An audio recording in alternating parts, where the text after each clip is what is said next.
Ang mabait na lobo at masungit na tigre. Noong unang panahon, may naninirahan isang lobo sa tabi ng sapa. Siya ay isang pinakamagaling makipaglaban na may mabuting puso sa kanilang lahi. Meron ding isang malaking tigre na mabangis at madamot na palaging minamaliit ang mga hayop na maliit pa sa kanya.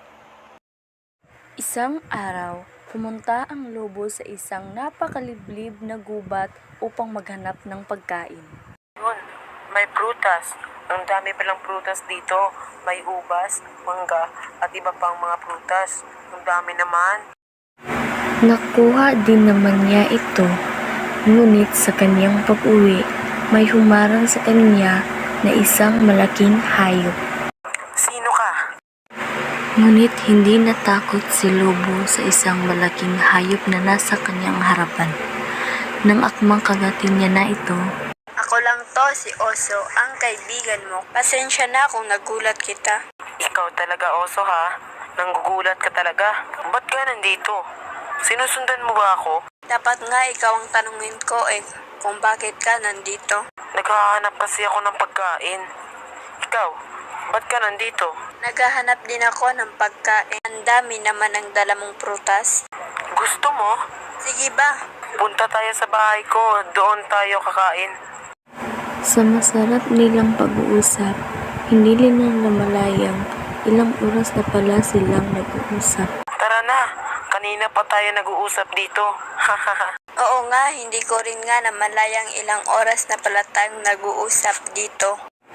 Habang nag-uusap ang oso at ang lobo, hindi nila namalayan na may nanonood na pala sa kanila na isang malaking hayop na galit na galit.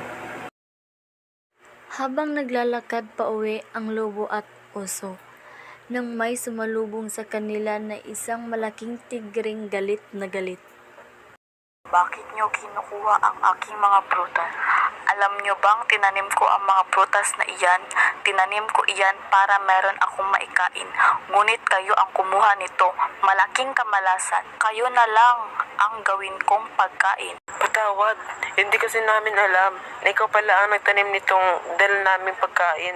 Pasensya na talaga, tigre. Hindi naman natakot si lobo sapagkat ang oso ay takot na. Subalit lumakas din ang loob ni oso para makatulong siya kay tigre. Magbilang ako ng 3. Dapat nakatakbo na kayong 2. Ngunit hindi sumang-ayon ang lobo sa sinasabi ng tigre na ipinapagawa nito. Sagot ng lobo: "Huwag na nating ipadaan sa takbuhan. Dito na lang natin ito tapusin para wala na tayong madamay pa." 1 laban sa 2. Nakalmot ni tigre si lobo at nang akmang kalmutin ni tigre si oso, nakailag ito at nakalmot naman ni oso si tigre sa mukha at si tigre naman ay nawalan ng malay. Dahil sa malakas na kalmot nito sa kanya, at si lobo naman ay may malaking sugat sa kanyang braso at malapit sa kanyang dibdib, at hindi na makapaglakad ito dahil malaking pinsala sa kanyang katawan. Lalaban ako hanggat makakaya ko. Si lobo ay hindi na makalaban kay tigre, subalit si oso ay galit na galit dahil sa naging pinsala nito sa kanyang kaibigan, at ilang saglit nakaabang na muli ang tigre. Ako ang harapin mo, tigring madamot. Ha ha ha ha, ang duwag mo nga tapos ikaw ang harapin ko. Ha ha ha ha, madali lang kitang mapabagsak, oso. Huwag mo kong mamalitin dahil kaya din kitang pabagsakin gamit lamang ang aking isang kamay. Tumakbo si tigre kay oso para kalmutin at kagatin ito, ngunit sinampal lang ito ni oso at biglang tumalsik si tigre. Kaagad itong nasugatan sa dibdib. Sapagkat mabuti ang puso ng oso, kaya madali lang itong maawa. Sensya na, tigre, nagalit lang kasi ako dahil sa ginawa mo kay lobo. Nagkamali lang naman kami sa pagkuha ng mga prutas. Si lobo ay hindi umiimik. 1 oras nakalipas. Ginamot ni oso si tigre at lobo. Ang lubha ng sugat mo, tigre. May isang kahoy na nakatusok sa iyong paa. Ginamot na ni Oso si Tigre at naging maayos na ang kalagayan nito. Ginamot na din ni Oso si Lobo. Di naman gaano kalubha ang sugat mo, kaibigan. Nang matapos na niyang gamutin ang dalawa ay nagpasalamat kay Oso dahil sa nagawa nito. Nagpasalamat ang Tigre sa kanya at pati na rin ang matalik niyang kaibigan na si Lobo. Pasensya talaga sa nagawa ko sa inyo. Pasensya na kung ako ay naging madamot sa inyo. Maraming salamat talaga sa iyong tulong, Uso. Kung hindi mo ko tinulungan, siguro patay na ako ngayon.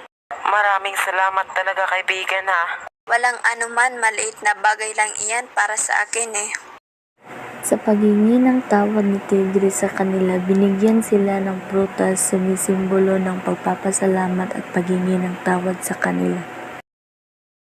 Ang dami naman yan, Tigre. Hindi namin yan mauubos ni Lobo. Oo nga, hindi namin yan mauubos. Yan ang alok ko sa iyo. Sumisimbolo yan ng paghingi ng tulong ko sa inyo. Walang anuman iyan, Tigre. Tanggap na namin ang paghingi mo ng tawad. Sana sa susunod, huwag kang magpadalos-dalos ng paggawa ng desisyong hindi mabuti. Yan lang ang maipayo ko sa iyo, Tigre.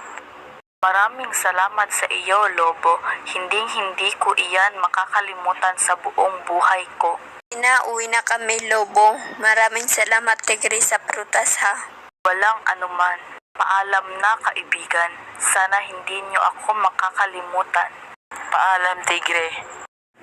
Nagpatuloy na sa paglalakad si Oso at Lobo sa kanilang bahay at nagpatuloy na din si Tigre sa paglalakad pauwi. At doon nagtatapos ang kwento ng mabuting lobo at masungit na tigre. Maraming salamat sa panonood at pakikinig. Bye!